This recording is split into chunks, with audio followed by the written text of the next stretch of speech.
You educate, you can trash the whole market and lower your whole price structure for everybody. I had kind of all these MBA sort of ideas.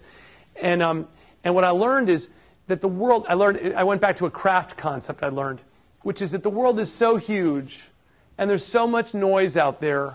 You're a new company starting up, nobody even knows you exist. And if you stop working every day, 3 months later, you'll poof into, poof and you'll vanish away. No one will ever know you did exist. And what does that mean? That means you can be really aggressive with experimenting with your pricing.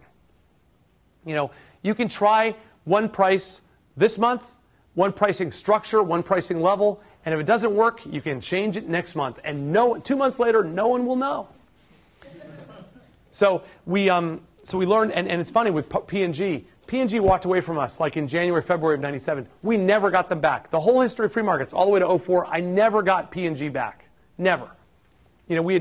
I guess we'd come across as arrogant, as not listening, and we never got them back. So anyway, that summer 1997, we got a deal. We got interest from GM. GM heard about us, General Motors, and they said the same thing, that they want to do a pilot program with us, and they heard about our pricing. They said, listen, we're not going to do that. We're not going to let you get commission from our suppliers on our volume. And we said, fine. I stepped in and we said, fine. We're going to do it your way. Here, pay us, And we actually had very, very aggressive pricing. We charged them a lot of money. But after that experience, we flipped the model. We went to buyer-paid pricing only. So the buyers now are paying us.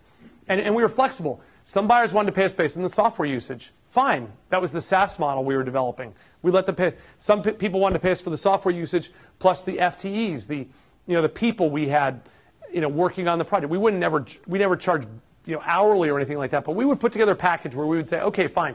To do all this sourcing work we've defined, we're going to have these eight equivalents. It might be 12 different people with split skills, but 8 equivalents, and we'll charge you this amount. Here you can kind of estimate the margin, but they were happy to pay us a 40 or 50% gross margin on that. Plus our software margin was higher. And those deals were great. If we're getting $1 million contract way back then, that was great. And then other buyers were happy to say, okay, bid out. You'll help us to source $100 million worth of spend, and we'll pay you 2%. We, the buyer, will pay you 2% of that in year one. There's no annuity going out years and years and years on that volume, but we'll pay you $2 million this year to help us source $100 million.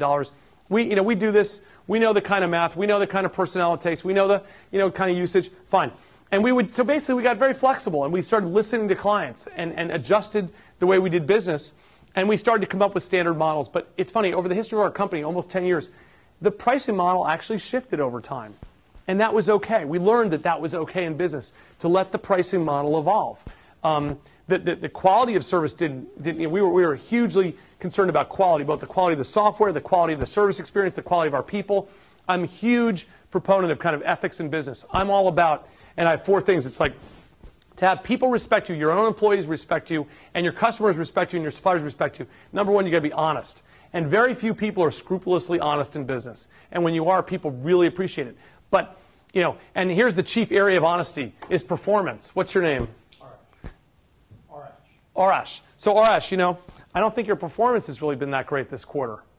And I think you really need to improve on your efforts. Your writing isn't really up to speed, and you were a little short with a client last week, and blah blah blah blah. I think you're very good. I think you've got a lot of strengths, but you've really got to improve.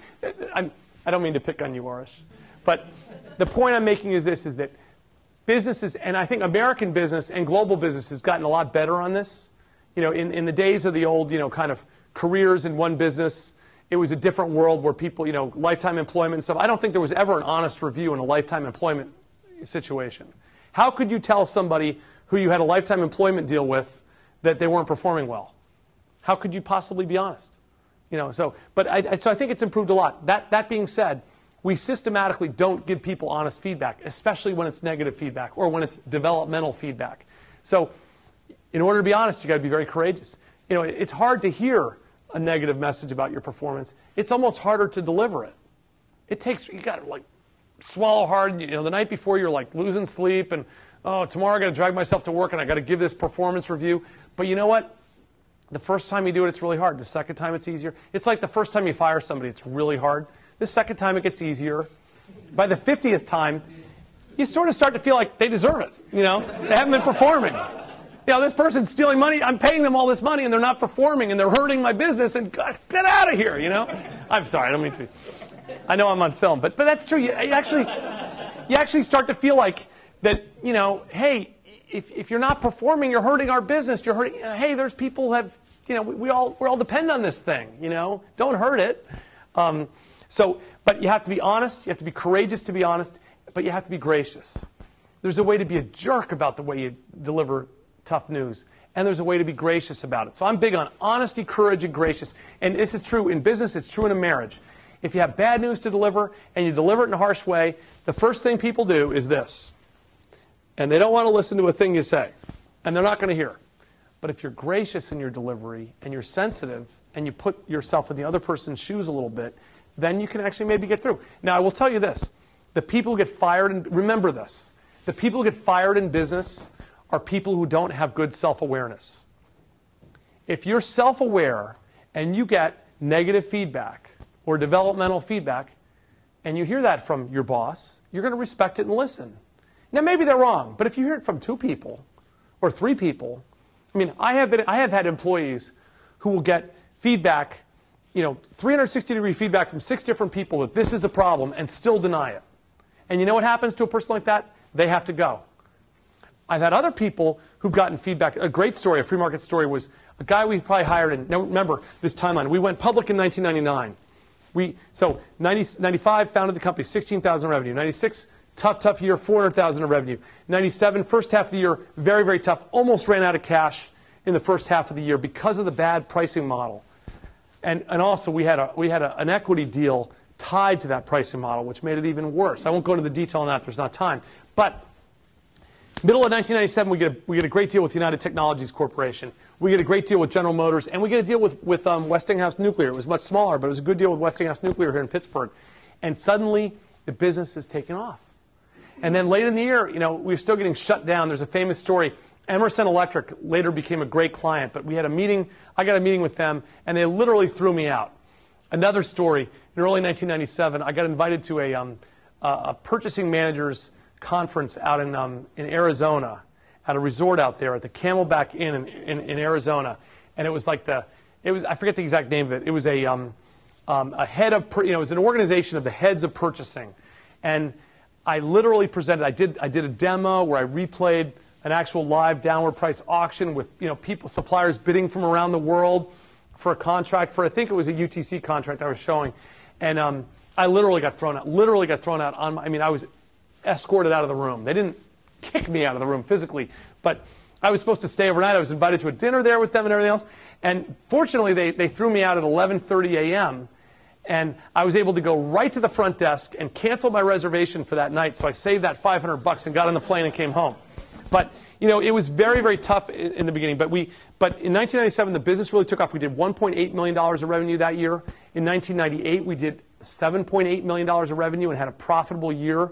So once we got the pricing model right, and we started to learn how to approach not the CEO, not the CFO, not the low-level buyer, but we started to learn to approach that VP of sourcing, the guys who threw me out. The good news is 2/3 of them were throwing me out, but there was a third who actually were interested. And we were able to approach those people, and they started to say, wow, this is a way for me to be a hero. And that was our way in. We didn't want to go to the CEO and have the CEO call and tell the VP of purchasing to use us. We wanted the VP of purchasing to call the CEO and say, hey, listen, I found this great innovative way to source, and I'm behind it. And that's what we did. And Emerson Electric, even though they threw me out of a meeting in early 1997, by 1999 they started to become a big client. Emerson Electric's still a major client for Ariba today. But bottom line is we went public in 1999, or we started. By 1998 the business is really strong, business is growing, and then the internet bubble starts. eBay goes public, and suddenly instead of these low valuations, we suddenly have a very high valuation. We did 2 venture rounds, a C and a D round in 1999. We filed to go public in September 99, and then we went public in December 1999. I think it was December 9th or 10th, 1999. Went public at our D round had been at a $675 million pre-money valuation on $20 million of revenue that we did that year. we IPO'd. We actually priced it at $48 a share. The range when we filed our S1 was $14 to $16, kind of like that $675 million level. We actually went public at 48. We kept pricing in during the roadshow, and that was at about a $2 billion market cap. And then within that day, we opened trading at 250, and we closed the first day of trading at 279. Within 3 weeks, we're trading at like $350 a share, which was a $13 billion market cap. I was worth like 1.6 or 1.7 billion on paper, with $20 million of revenue. And that's when I learned another lesson, which is that, it doesn't matter how good you think your barriers to entry are, et cetera, et cetera, et cetera. If you have, a $13 billion market cap and 20 million of revenue, everybody in the world is going to come try to compete with you and take some of that pie. So we went public, and it was, it was interesting because in March of 2000, of course, the business is booming. We've raised over $200 million between the C&D round and the IPO, like $230 million total.